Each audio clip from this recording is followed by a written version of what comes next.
Okay, you guys, if you have not been following this Mr. Prada case, I'm going to go ahead and quickly catch you guys up on this because this story is just mind-blowing. Now, Mr. Prada is to the left in this picture. He also goes by Tyrion, and then to the right, you're going to see Dr. William. Now, Dr. Nick Abraham, he's 69 years old. He's a life coach, professional counselor. He's got 30 years experience of treating people with substance abuse, depression, anxiety, all of that in Baton Rouge, Louisiana area. So last week, his body was found wrapped in a blue tarp on the side of a highway in Louisiana, in this area right here. Someone was passing by, saw it, and reported it. Next thing you know, police report that they have a suspect that they are looking for, and they post this picture. So when this picture makes its way to TikTok, people are like, wait a minute, is that Mr. Prada? Mr. Prada? Mr. Prada is pretty popular on TikTok. He's got over 3 million followers, and people instantly point him out in this picture. So because of that, now police are on the lookout for Mr. Prada, aka Tyrion. Now, Tyrion Thomas, a little backstory on him. He's 20 years old.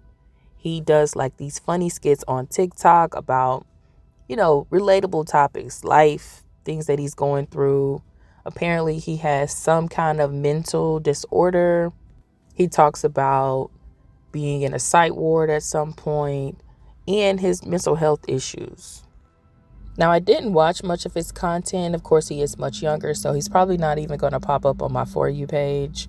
But I did notice, once I found his videos, that his mood started to change, and he went as far as even shaving his head.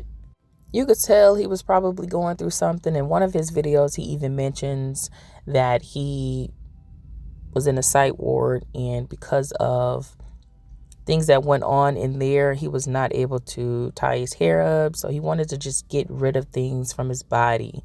So cutting his hair was one of those things he wanted to get rid of. It's interesting because you could even see him shaving his eyebrows, and he even left patches of hair in his head. He didn't really care. So you can tell that there was something really going on with him, and this could have even been a cry out for help. I believe he mentioned suffering from bipolar disorder, so he probably was on medication as well. So Mr. Prada, aka Tyrion, was pulled over for driving Dr. Abraham's car. When he got pulled over, apparently he backed into the police officer's car and fled the scene. They later found out that he had called for a ride and someone to take him back to his apartment.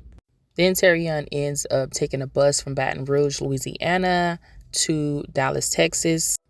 So once social media identifies the person of interest in this photo as Mr. Prada, now the police know who they are looking for.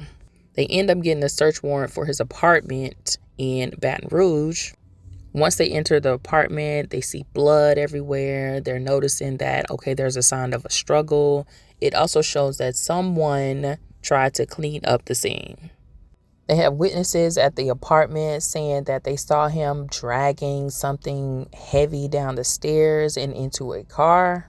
They even have surveillance cameras showing that Dr. Abraham was seen at around 11 p.m. showing up to the apartment complex wearing the same outfit that he had on when they discovered his body. Right now, they're saying that there's no connection to the two men. This was not his therapist. It could have been somebody that he met online, maybe on a dating app. Who knows?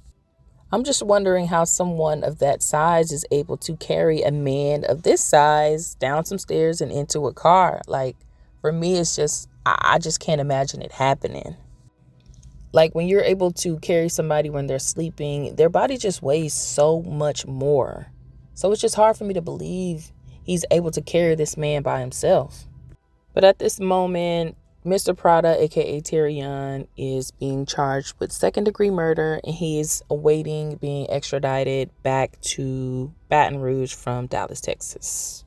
But all in all, this is a very strange case to me. I can't wait to see how it unfolds. I look forward to updating you guys. So see you guys in the next one. And don't forget to like, comment, and subscribe.